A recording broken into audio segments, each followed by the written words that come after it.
कहानी की शुरुआत आसमान से हजारों किलोमीटर ऊपर बसी एक रहस्यमयी दुनिया से हुई, जहां पहुंचना ही मौत को दावत देने जैसा था। फिर भी कुछ सैनिक अपनी जान दांव पर लगाकर वहां तक जा पहुंचे, लेकिन अगले ही पल उनका सामना उस दुनिया के सबसे खतरनाक और विशाल राक्षस से हो गया। जैक ने उसकी आहट महसूस की और तुरंत पानी में सिर डुबोकर छिप गया। तभी उसके सामने एक विशाल काय पैर दिखाई दिया, जिससे पास खड़ी भेड़ें डरकर भागने लगी। तभी राक्षस ने एक भेड़ को पकड़कर कच्चा ही निगल लिया। ये खौफनाक नजारा देखकर जैक बुरी तरह घबरा गया। उधर पेड़ के पीछे छिपा एक सैनिक पीछे मुड़कर राक्षस को देखने लगा, लेकिन तभी राक्षस ने नाक सिकोड़कर उसकी गंध पहचान ली। डर के मारे सैनिक फिर से पेड़ के पीछे छुप गया, पर राक्षस बड़े बड़े कदमों से उसकी ओर बढ़ने लगा। सांस रोके खड़ा सैनिक अब खुद को नहीं रोक पाया और अचानक भागने लगा, लेकिन अब बहुत देर हो चुकी थी। वो राक्षस की नजर में आ चुका था। उसने बिना वक्त गवाए पूरा पेड़ जड़ से उखाड़कर फेंक दिया। सैनिक जान बचाकर भागने लगा, पर उसकी छोटी टांगें उस राक्षस की लंबी टांगों के सामने टिक नहीं पाई। राक्षस ने तेजी से कदम बढ़ाए और एक ही बार में उसे बेहोश कर दिया। पहली बार इंसान को देखकर वह उसके पास झुका और गौर से देखने लगा। जैसे ही वह उसे उठाकर ले जाने वाला था, उसी वक्त कप्तान तलवार लेकर उसकी ओर दौड़ पड़ा और पूरी ताकत से तलवार राक्षस की एड़ी में घोंप दी। दर्द से तिल मिलाकर राक्षस पीछे मुड़ा, लेकिन अगले ही पल उसने हल्का सा पैर मारकर कप्तान को दूर फेंक दिया। फिर उसने अपने पैर में फंसी तलवार निकाली और दोनों सैनिकों को उठाकर खाने के लिए ले गया। दूर खड़ा जैक ये सब देख रहा था। उसी पल उसे एहसास हुआ कि वह यहाँ आकर कितनी बड़ी गलती कर चुका है। दरअसल कुछ समय पहले जैक को एक पादरी की मदद से कई जादुई बीज मिले थे, लेकिन जैसे ही उसकी गर्लफ्रेंड जो एक राजकुमारी थी जब जैक से मिलने आई, तभी उन बीजों में से एक बीज पानी के संपर्क में आते ही तेजी से बढ़ने लगा, जिससे अचानक पूरा लकड़ी का घर जोर जोर से हिलने लगा और नीचे से अजीब डरावनी आवाजें आने लगी। दोनों डर के मारे वहाँ से हिल भी नहीं सके और तभी अचानक जमीन फट गई और एक विशाल बेल घर को चीरते हुए आसमान की ओर बढ़ गई। ये देखकर राजकुमारी तुरंत भागने की कोशिश करने लगी, लेकिन तभी एक मेज उसके ऊपर गिर गई। जैक उसे बचाने के लिए आगे बढ़ा, लेकिन तभी बेलों ने उसे उछालकर घर से बाहर फेंक दिया। उसी पल एक लकड़ी का दरवाजा अचानक खुल गया और राजकुमारी को एक रास्ता दिखाई दिया, लेकिन जैसे ही वह बाहर भागने लगी, उसी समय बेल ने अचानक दरवाजा बंद कर दिया। राजकुमारी दरवाजा खोलने की कोशिश करने लगी, लेकिन दरवाजा जरा भी नहीं हिला। ये देखकर जैक ने बेलों को काटने के लिए तुरंत एक कुल्हाड़ी उठा ली, लेकिन तभी अचानक पूरा घर जड़ों समेत उखड़कर आसमान की तरफ बढ़ने लगा। ठीक आखिरी पल में जैक ने छलांग लगाकर किनारे को पकड़ लिया, लेकिन बेलें इतनी तेजी से बढ़ रही थी कि कुछ ही सेकंड में घर हजारों मीटर ऊपर पहुंच गया। जैक पूरी ताकत से कुल्हाड़ी चलाकर बेल को काटने लगा। जैसे ही बेल टूटी, राजकुमारी ने तुरंत दरवाजा खोल दिया, लेकिन अगले ही पल उसके पैरों के नीचे की लकड़ी टूट गई और हाथ पकड़ने के बावजूद वह 10,000 मीटर की ऊंचाई से नीचे गिरने लगा। जैक जादुई बैलों से फिसलते हुए जमीन की ओर बढ़ने लगा, लेकिन रास्ते में बेलों ने उसकी स्पीड को थोड़ा कम कर दिया और आखिरकार वह जमीन पर गिरकर बेहोश हो गया। लेकिन राजकुमारी की किस्मत इतनी अच्छी नहीं थी, क्योंकि बेल उसे अपने साथ आसमान के दूसरी तरफ ले गई। अगली सुबह जैक घबराकर जागा और देखा कि सामने राजा खड़ा था, जो राजकुमारी को ढूंढ रहा था। ये देखकर जैक के होश उड़ गए और मजबूरी में उसने पूरी बात राजा को बता दी। जब जैक ने आसमान की ओर इशारा किया, तभी सबने देखा कि एक विशाल बेल सीधी आसमान को चीरती हुई ऊपर जा रही थी। जैसे ही राजा को सच्चाई का पता चला, उसने बिना एक पल गवाए सैनिकों की एक टुकड़ी जैक के साथ राजकुमारी को बचाने के लिए भेज दी। जल्द ही सब लोग उस बेल के सहारे ऊपर चढ़ते हुए बादलों के पार पहुँच गए। फिर कप्तान ने आगे बढ़कर एक तरफ से दूसरी तरफ स्लाइड करना शुरू किया, क्योंकि राजकुमारी तक पहुँचने का यही एक रास्ता था। मजबूरी में जैक ने अपनी बेल्ट उतारकर खुद को तैयार कर लिया, लेकिन जैसे ही वो आगे बढ़ने की सोच ही रहा था, तभी पास खड़े घुंघराले बालों वाले आदमी ने उसे जोर से लात मारकर आगे धकेल दिया। इतनी ऊंचाई देखते ही जैक की हालत खराब हो गई और बीच रास्ते में स्लाइड करते वक्त उसके हाथ अचानक छूट गए और वो सीधे नीचे जा गिरा। लेकिन किस्मत से बीच रास्ते में बेलों ने उसे थाम लिया। होश में आते ही वह बिना रुके फिर से ऊपर चढ़ने लगा। ऊंचाई पर पहुंचते ही मौसम पूरी तरह बिगड़ गया। चारों तरफ तेज तूफान और कड़कती बिजली थी। तभी अचानक एक झटकेदार बिजली सीधे एक सैनिक पर गिर गई, जिससे वह फिसल गया और बाकी सैनिक उससे टकराकर नीचे गिरने लगे। लेकिन आखिरी पल में एक सैनिक ने रस्सी को मजबूती से पकड़ लिया, जिसकी वजह से बाकी लोगों की जान किसी तरह बच गई। लेकिन जो सैनिक नीचे गिरे थे, वे अब हवा में लटके हुए थे। अगर उन्हें तुरंत ऊपर नहीं खींचा गया तो पूरी टीम खतरे में आ सकती है। तभी रेडरिक पास खड़े उसके साथी से बोला कि रस्सी काट दो। उस आदमी को यह आइडिया अच्छा लगा और उसने तुरंत अपने पैर से छुपा हुआ चाकू निकाल लिया। नीचे लटके सैनिक ऐसा न करने के लिए गिड़गिड़ाने लगे, लेकिन उसने बिना दया दिखाए रस्सी काट दी और लटके सैनिक 10,000 फीट की ऊंचाई से नीचे जा गिरे। किसी तरह बाकी बचे सैनिक ऊपर तक पहुंच गए और तब तक सुबह भी हो चुकी थी। जैक ने जैसे ही पीछे मुड़कर देखा, वह पूरी तरह हैरान रह गया, क्योंकि बादलों के ऊपर एक विशाल दुनिया मौजूद थी और यह नजारा देखकर सब लोग उस तरफ बढ़ने लगे। तभी कप्तान को जमीन पर ताजे पैरों के निशान दिखाई दिए, जिससे उसने अंदाजा लगाया कि राजकुमारी नीचे नहीं उतरी बल्कि यही कहीं है। और जब सब लोग गुफा से बाहर निकले, तभी सामने का नजारा देखकर कप्तान दंग रह गया, क्योंकि ये दुनिया उम्मीद से कहीं ज्यादा विशाल थी। थी। सभी लोग आगे बढ़ते हुए इलाके की जांच करने लगे। तभी उनकी नजर पेड़ों की टहनियों पर पड़ी। उन्हें वहाँ राजकुमारी के छोड़े हुए निशान मिले। उसी दौरान जैक को जमीन पर वही किताब भी मिल गई जो उसने राजकुमारी को दी थी। तभी उनकी नजर टूटी हुई टहनियों पर पड़ी और इसी से उन्हें अंदाजा हो गया कि राजकुमारी को कोई खतरनाक जीव उठा कर ले गया है। इसके बाद सभी लोग दो टीमों में बट गए और अलग अलग दिशा में राजकुमारी को ढूंढने निकल पड़े। रास्ते में जैक और उसके साथी एक नदी के पास पहुँचे जहाँ उन्हें मोटी ताजी भेड़ों का झुंड दिखाई दिया। कई दिनों से भूखे होने की वजह से उन्होंने एक भेड़ को पकाने का सोचा, लेकिन जैसे ही वे भेड़ पकड़ने की कोशिश करने लगे तभी गलती से पास में लगा हुआ जाल एक्टिव हो गया।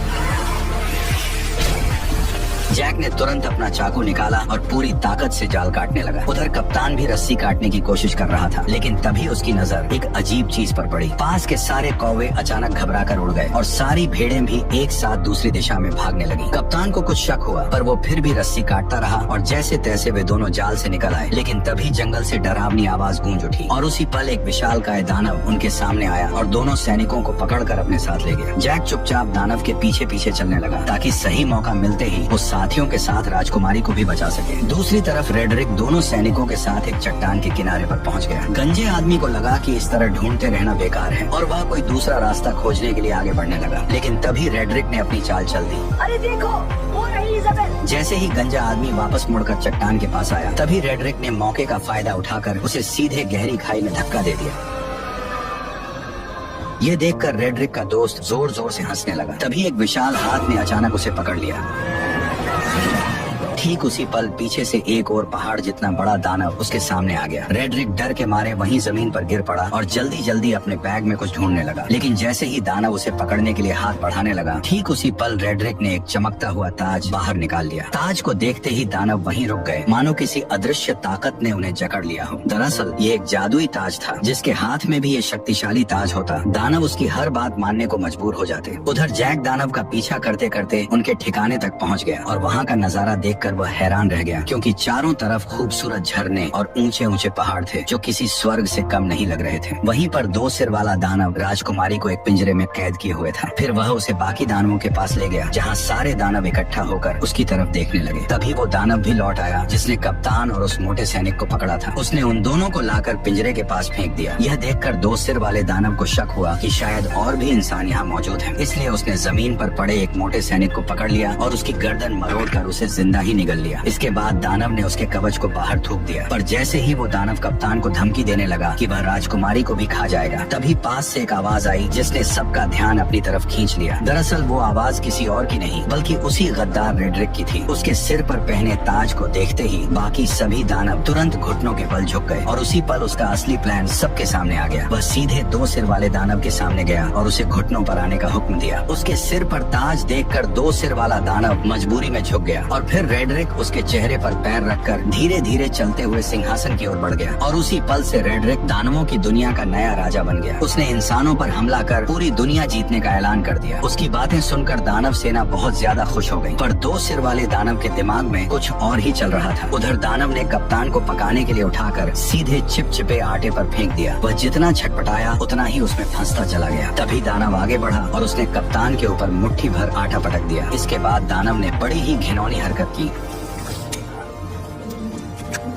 दानव ने कप्तान को मोड़कर एक तरफ रख दिया। तैयारी के बाद केवल सब्जियां डालना बाकी था। जैसे ही वह सब्जियां लेने गया, उसी समय जैक चुपके से वहां आ पहुंचा। जैक को देखकर राजकुमारी बेहद खुश हो गई, लेकिन उसने तुरंत उसे इशारे से चुप रहने को कहा। उधर दानव अब भी उलझा हुआ था और इसी बीच जैक धीरे धीरे राजकुमारी के पास पहुंच गया। उसने पिंजरे का लॉक खोलने की कोशिश की, लेकिन यह उसके बस की बात नहीं थी। तब राजकुमारी ने उसे पहले कप्तान को बचाने के लिए कहा, जिसे दानव ने सुअरों के साथ लाइन में रखा था। जैक तुरंत उसके पास पहुंचा और चाकू निकालकर उसे उस चिपचिपे आटे से अलग करने लगा। उसी समय दानव मसाला लेकर वापस आने लगा। ये देखकर जैक ने जल्दी से चाकू कप्तान को पकड़ा दिया और खुद छिप गया। खुशकिस्मती से दानव को कुछ भी शक नहीं हुआ। उसने कुछ नुकीली लकड़ियां उठाई और कप्तान की आंखों के सामने पास पड़ी सुअर में घुसा दी। जो सुअर अभी तक चिल्ला रही थी वह तुरंत शांत हो गई। अब अगला नंबर कप्तान का था। दानव ने बिना दया दिखाए वार किया, लेकिन वह थोड़ा सा चूक गया, वरना कप्तान की आने वाली पीढ़ी का नामो निशान मिट जाता। ये देखकर कप्तान डर के मारे बेहोश हो गया। फिर दानव ने उन सभी को उठाकर पास जल रहे भट्ठे में रख दिया। अब उन्हें बचाने बचाने वाला एकमात्र जैक ही था। इस समय जैक लोहे की रिंग के ऊपर पहुंच चुका था और दानव को उसकी भनक तक नहीं थी। तभी दानव ने एक तेज धार वाला चाकू उठाया और सीधे राजकुमारी की ओर बढ़ गया। उसने बिना देर किए हाथ अंदर डालकर राजकुमारी को बाहर निकाल लिया और टेबल पर रखकर उसे काटने की तैयारी करने लगा। लेकिन तभी जैक ने चुपके से पास रखा एक भारी चाकू उठा लिया। बेखबर दानव राजकुमारी पर वार करने ही वाला था। तभी जैक ने छुरी सीधी उसकी रीढ़ में घोंप दी। दर्द से दानव जोर जोर से चिल्लाने लगा, लेकिन जैक छुरी को मजबूती से पकड़े रहा। तभी दानव बेकाबू होकर दीवार से जा टकराया और वहीं मारा गया। यह देखकर राजकुमारी और कप्तान दोनों हैरान रह गए। इसके बाद वे तीनों तुरंत उस जादुई बेल के पास पहुंच गए, लेकिन वहां पहले से ही एक दानव पहरा दे रहा था जिसे रेड्रिक ने भेजा था। तभी जैक के दिमाग में एक अजीब आइडिया आया। वो एक मधुमक्खियों का छत्ता लेकर कप्तान के साथ धीरे धीरे उस दानव के पास पहुंच गया। फिर कप्तान ने दानव का हेलमेट उठाया और जैक ने छत्ता उसके अंदर पटक दिया। दानव अभी भी बेफिक्र सो रहा था और उसे जरा भी अंदाजा नहीं था कि उसके साथ क्या होने वाला है। जैसे ही जैक ने छत्ता अंदर रखा, तभी कप्तान ने तुरंत हेलमेट बंद कर दिया और फिर दोनों तेजी से वहाँ से भागकर पास की चट्टान के पीछे छिप गए और इंतजार करने लगे। कुछ ही देर में दानव मधुमक्खियों के डंक से तड़पकर उठ खड़ा हुआ और दर्द से छटपटाते हुए अपने शरीर को झटकने लगा। लेकिन जितना ज्यादा वह तड़प रहा था, मधुमक्खियाँ उतनी ही ज्यादा उस पर हमला कर रही थी। घबराकर दानव वहाँ से भागने लगा, लेकिन फिसलकर पत्थरों से टकरा गया और फिर वह लुढ़कता हुआ चट्टान के किनारे तक पहुँच गया। ऐसा लग रहा था कि अब वह गिरने ही वाला है। तभी अचानक उसने अपना हेलमेट उतार दिया। ये देखकर तीनों एक पल के लिए चौंक गए, लेकिन तभी एक मधुमक्खी सीधे उसकी तरफ उड़ती हुई आई और अगले ही पल उसने दानव को जोर से डंक मार दिया, जिससे वह कंट्रोल खो बैठा और सीधे नीचे जा गिरा। ये देखकर तीनों लोग खुशी से झूम उठे। उन्हें यकीन नहीं हो रहा था कि उन्होंने इतनी आसानी से इतने बड़े दानव को हरा दिया। इसके बाद तीनों ने तुरंत वहाँ से निकलने का फैसला किया, लेकिन अचानक कप्तान रुक गया। उसने बताया कि उसे रेड्रिक से ताज छीनने के लिए यही रुकना पड़ेगा। इसलिए जैक उसे चाकू थमाकर राजकुमारी के साथ नीचे उतरने लगा। उसी समय दानव बैलों से टकराते हुए आखिरकार नीचे आ गिरा। तेज आवाज सुनकर राजा तुरंत अपने टेंट से बाहर आया और इस खतरनाक दानव को देखकर घबरा गया। अचानक गांव के लोग भी वहां इकट्ठा हो गए। तभी राजा ने ना चाहते हुए प्रजा की भलाई और दानवों को यहां आने से रोकने के लिए एक बड़ा फैसला लिया। उसने तुरंत जनरल को बेल काट डालने का आदेश दे दिया। सैनिकों ने विशाल लोहे की कीलें उस बड़ी बेल में ठोक दी, फिर उन पर मजबूत हुक लगा दिए और कुछ बैलों और घोड़ों की मदद से उसे खींचना शुरू कर दिया। धीरे धीरे वह विशाल बेल जड़ों समेत हिलने लगी, लेकिन इससे पास खड़े सैनिक अचानक खतरे में आ गए। तभी अचानक बीच वाली मोटी बेल भी टूटने लगी। ऊपर खड़े सैनिक नीचे गिरने लगे, जिससे चारों तरफ अफरा तफरी मच गई। उधर जैक और राजकुमारी बेल के सहारे नीचे उतर रहे थे, लेकिन जैसे ही उन्होंने नीचे नजर डाली तो वे डर के मारे घबरा गए, क्योंकि बेल बेकाबू हो चुकी थी और किसी भी पल गिर सकती थी। उसी समय जैक ने मौका देखकर राजकुमारी को कसकर पकड़ा और तेजी से एक लटकती डाल को थाम लिया। दोनों हवा में झूलते हुए तेजी से नीचे की ओर बढ़ने लगे। आखिरकार जब वे नीचे गिरे तो घास के ढेर ने उनकी रफ्तार कम कर दी और इस तरह दोनों सही सलामत जमीन पर पहुंच गए। ठीक उसी पल रेड्रिक ने सभी दानवों को इकट्ठा कर इंसानों पर हमला करने की तैयारी की। तभी दो सिर वाले दानव को इंसान का आभास हुआ, जिससे कप्तान छिप गया। तभी रेड्रिक ने आगे बढ़ते हुए बैल उगाने वाले जादुई बीज निकाले, लेकिन तभी अचानक कप्तान उस पर टूट पड़ा, जिससे जादुई बीज चट्टान पर ही छूट गए और रेड्रिक सीधे नीचे गड्ढे में जा गिरा। रेड्रिक डर के मारे दानवों को पुकारने लगा, जबकि कप्तान उसके सामने लड़ने के लिए तैयार खड़ा हो गया। तभी दो सिर वाले दानव ने बाकी दानवों को उसे बाहर निकालने का आदेश दिया। दानव चट्टानों को तोड़ने लगे और नीचे कप्तान और रेड्रिक के बीच लड़ाई शुरू हो गई। रेड्रिक ने अपनी लंबी तलवार के सहारे कप्तान को गिरा दिया और उसका हथियार दूर जा गिरा। इसके बाद उसने मौका पाकर लगातार हमले शुरू कर दिए, लेकिन कप्तान ने किसी तरह उसका वार रोक लिया और दोनों के बीच ताकत की लड़ाई शुरू हो गई। जल्द ही कप्तान कमजोर पड़ने लगा और रेड्रिक ने उसे पानी में डुबो दिया। तभी अचानक उसकी नजर उस चाकू पर पड़ी जो उसकी तरफ बहकर आ रहा था। कप्तान ने सही मौके पर उसे दांतों से पकड़ लिया और तुरंत रेड्रिक के चेहरे पर वार कर दिया। अचानक हुए हमले से रेड्रिक का गुस्सा फूट पड़ा। उसने अपने हथियार के दम पर कप्तान को पीछे धकेल दिया। कप्तान मजबूर होकर पीछे हटता गया और आखिरकार किनारे तक पहुंच गया। तभी रेड्रिक ने उसे एक जोरदार लात मारकर नीचे गिरा दिया, लेकिन कप्तान ने किसी तरह चट्टानों को पकड़ लिया। रेड्रिक तलवार को उसके हाथों में चुभोने लगा ताकि वह खुद नीचे गिर जाए, लेकिन उसने कप्तान की ताकत को कम आंका था। जैसे ही वह फिर से हमला करने लगा, कप्तान ने उसी के हथियार को पकड़कर उसी की टांग में घोंप दिया। दर्द से रेड्रिक जोर जोर से चिल्लाने लगा और इसी मौके का फायदा उठाकर कप्तान ने तलवार रेड्रिक के पेट में घोंप दी। अचानक हुए हमले की वजह से रेड्रिक ने वही दम तोड़ दिया। उसके मरते ही ताज की जादुई ताकत भी खत्म हो गई। कप्तान किसी तरह ऊपर चढ़ आया और ताज वापस लेने के लिए आगे बढ़ा, लेकिन तभी ऊपर की गुफा टूट गई और दो सिर वाला दानव उससे पहले ही ताज उठा ले गया। उसने ताज अपनी उंगली में पहन लिया और खुद को नया राजा घोषित कर दिया। ताज पहनते ही उसकी ताकत फिर से लौट आई। यह देखकर बाकी दानवों ने भी अपने घुटने टेक दिए। तभी कप्तान ने देखा कि धरती पर लौटती हुई वह एकमात्र बेल अब कभी भी टूटकर नीचे गिर सकती है, इसलिए उसने बिना देर किए सीधे बेल पर छलांग लगा दी। बेल तेजी से किले की ओर बढ़ने लगी। कप्तान ने सही समय समय का फायदा उठाया और छलांग लगाकर सीधे पानी में कूद गया। 2 सिर वाले दानव ने जब देखा कि इंसानों की दुनिया तक जाने का रास्ता टूट चुका है तो वह गुस्से से गरज उठा। तभी अचानक छोटे सिर ने जमीन पर पड़े उस थैले की ओर इशारा किया जिसमें जादुई बीज भरे हुए थे। 2 सिर वाले दानव ने उसे उठाया और अपने हाथ में खोल लिया। उसमें कुल 4 जादुई बीज थे। ये देखकर वह खुशी से झूम उठा। उसने तुरंत एक फूंक मारकर उन बीजों को पानी में फेंक दिया। जैसे ही बीज पानी से टकराए वे तुरंत उगने लगे और अगले ही पल जमीन को चीरती हुई 4 विशाल बेलें बाहर निकल आई। इसके बाद 2 सिर वाले दानव ने जोर से आदेश दिया और सभी दानव उस बेल पर चढ़कर इंसानों की दुनिया की ओर बढ़ने लगे। आखिरी पल में 2 सिर वाला दानव भी छलांग लगाकर नीचे कूद पड़ा। वो बेलों के जरिए फिसलते हुए जमीन की ओर बढ़ने लगा। उसी समय जैक घोड़े को पानी पिला रहा था। तभी अचानक उसकी नजर आसमान की ओर गई। उसने देखा कि सभी दानव तेजी से नीचे की ओर बढ़ रहे हैं। बिना एक पल गवाए वह घोड़े पर सवार होकर राजा को चेतावनी देने निकल पड़ा। उधर राजा की सेना आराम से किले की ओर बढ़ रही थी। तभी जैक की नजर सेना पर पड़ गई। वो जोर जोर से चिल्लाने लगा कि दानव आ रहे हैं, लेकिन राजा को अब भी कुछ समझ नहीं आया। तभी पीछे के जंगल से अचानक कई दानव निकल आए और जहाँ जहाँ वे जा रहे थे वहाँ सब कुछ तहस नहस कर रहे थे। कोई भी उन्हें रोक नहीं पा रहा था। जल्द ही दानव सेना पास आ गई और उन्होंने एक सैनिक को पकड़कर जिंदा निगल लिया। घोड़े पर सवार लोग भी उनकी रफ्तार से नहीं बच पाए। इस वक्त इंसान उनके सामने बिल्कुल बेबस थे। तभी एक गोल चेहरे वाले दानव ने पास की पवन चक्की का पंखा तोड़कर राजकुमारी की तरफ फेंक दिया, जो जमीन पर गिरते ही सब कुछ चकनाचूर कर गया और राजा का ताज भी गिर पड़ा। उधर किले पर तैनात सैनिकों ने राजा की सेना को आते देखा और उन्होंने तुरंत अंदर युद्ध की तैयारी की खबर भेज दी। कप्तान ने तुरंत सभी सैनिकों की मदद से खाई में तेल डलवा दिया ताकि दुश्मनों को रोका जा सके। जैसे ही राजा की सेना किले के पास पहुंची, उसने तीर चलाने का आदेश दे दिया और देखते ही देखते सैकड़ों जलते हुए तीर दुश्मनों की ओर छोड़ दिए गए। जैसे ही ये तीर तेल से टकराए, चारों तरफ आग भड़क उठी और इसी बीच राजा की सेना सुरक्षित किले के अंदर पहुंच गई। राजकुमारी को सही सलामत देखकर कप्तान ने तुरंत किले के दरवाजे बंद करने का आदेश दिया, लेकिन उसी समय जैक अभी भी बाहर था और दानव उसके पीछे पड़े हुए थे। जैसे ही किले का दरवाजा बंद होने लगा, तभी जैक घबरा गया, लेकिन आखिरी पल में वह अपने घोड़े के साथ छलांग लगाकर अंदर घुस आया। हालांकि उसके पीछे पीछे 2 सिर वाला दानव भी दरवाजे पर चढ़ आया, लेकिन तभी कप्तान ने उस पर हमला बोल दिया और वह सीधे आग की जलती लपटों में जा गिरा।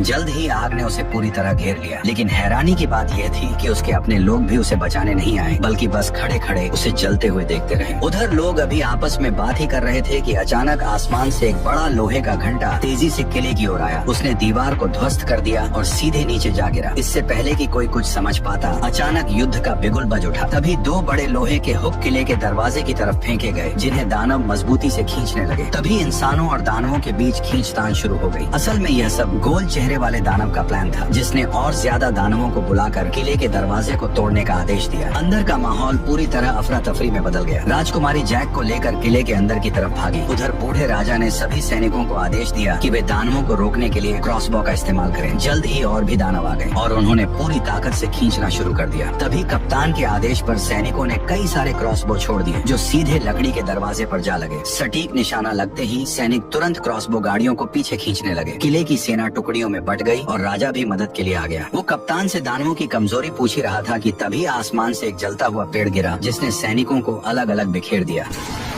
अगले ही पल कई सारे जलते हुए पेड़ सैनिकों के ऊपर गिरने लगे, जिससे उनकी पकड़ ढीली होने लगी। ऐसा लग रहा था जैसे दरवाजा जल्द ही टूट जाएगा। तभी राजकुमारी जैक को लेकर किले के अंदर पहुंची, लेकिन अचानक एक भारी दहाड़ और जमीन में उठती दरारों ने उनका ध्यान खींच लिया। डर के मारे दोनों पीछे हट गए और कुछ पत्थर ऊपर की ओर उड़ने लगे। नीचे से अचानक 2 विशाल हाथ बाहर निकले। ये वही 2 सिर वाला दानव था जो पहले आग में गिरने के बावजूद बच गया था, क्योंकि पानी के नीचे होने की वजह से आग उसका कुछ नहीं बिगाड़ पाई और वह सीवर के रास्ते से चुपचाप किले के अंदर तक घुस आया। अचानक उसे राजकुमारी की शाही गंध महसूस हुई। जैक ने डरते हुए कंबल खोला और देखा कि दानव की अभी तक उन पर नजर नहीं पड़ी है, लेकिन तभी गुस्से में दानव ने पास रखा शीशा तोड़ दिया। घबराहट में कंबल में छिपे दोनों लोग कांपने लगे, लेकिन दानव ने सीधे ऊपर से उन्हें देख लिया। जैक पूरी ताकत लगाकर तुरंत राजकुमारी को पकड़कर भागा, लेकिन दानव लगातार उनका पीछा करने लगा। कोई रास्ता न होने की वजह से दोनों मजबूरी में दूसरी मंजिल की ओर भागे। वे कदमों को रोकने की हिम्मत भी नहीं कर रहे थे, लेकिन अचानक एक हाथ साइड से बाहर निकला और राजकुमारी को पकड़ लिया। जैक ने पास में रखी कुल्हाड़ी उठाई और बिना देर किए सीधे उस पर हमला कर दिया, लेकिन दानव ने दूसरे हाथ से उसे पकड़ लिया। छोटा सिर जैक जैक का मजाक उड़ाने लगा। तभी जैक ने गुस्से में सीधे कुल्हाड़ी मारकर उसका हेलमेट तोड़ दिया। गुस्से में दानव ने अपना बड़ा मुंह खोल लिया। तभी जैक ने लॉकेट में छिपा हुआ जादुई बीज निकाला और सीधे उसके मुंह में फेंक दिया। जादुई बीज सीधे उसके पेट में चला गया, जिससे 2 सिर वाले दानव को अचानक कुछ गड़बड़ महसूस हुई और उसने तुरंत दोनों को जमीन पर पटक दिया। तभी अचानक एक बेल उसके शरीर से बाहर आई और दोनों डर के मारे पीछे हट गए। अचानक कई सारी बेलें पूरी रफ्तार से उसके शरीर को चीरते हुए बाहर निकल आई, जिससे हॉल पूरी तरह से तबाह हो गया। अचानक राजा का मुकुट पहना हुआ हाथ भी जैक के पास गिर गया। उधर बाहरी सैनिक अभी भी दानवों को रोकने में लगे हुए थे, लेकिन गोल मुंह वाले दानव की एक आवाज पर सभी दानव धीरे धीरे पीछे बढ़े और सैनिकों को एक एक कर गिराते चले गए। किले का दरवाजा धीरे धीरे खुल गया। कप्तान ने तुरंत सैनिकों से लोहे का दरवाजा बंद करने को कहा। ठीक उसी पल गोल मुंह वाला दानव अपने साथियों के साथ धुंध से धीरे धीरे बाहर आया, लेकिन लोहे का दरवाजा उसे ज्यादा देर तक रोक नहीं पाया और उसने एक ही झटके में दरवाजे को तोड़ दिया। तभी वो दानव अपने साथियों के साथ किले के अंदर घुस गया। वहाँ खड़े टेस्टी सैनिकों को देखकर वे बेहद खुश हुए। दानव हमला करने ही वाले थे कि पीछे से अचानक आवाज आई और सभी दानवों का ध्यान उस आवाज पर चला गया। दानव ने भीड़ में ध्यान से देखा और अचानक उसने अपना हथियार छोड़ दिया। ये देखकर बाकी दानव भी हथियार छोड़कर सभी इंसानों के सामने घुटनों के बल बैठ गए। कप्तान ये नजारा देखकर चौंक गया। तभी अचानक जैक मुकुट लेकर आगे आया और उसने तुरंत सभी दानवों को वापस उनकी दुनिया में लौट जाने का हुक्म दे दिया।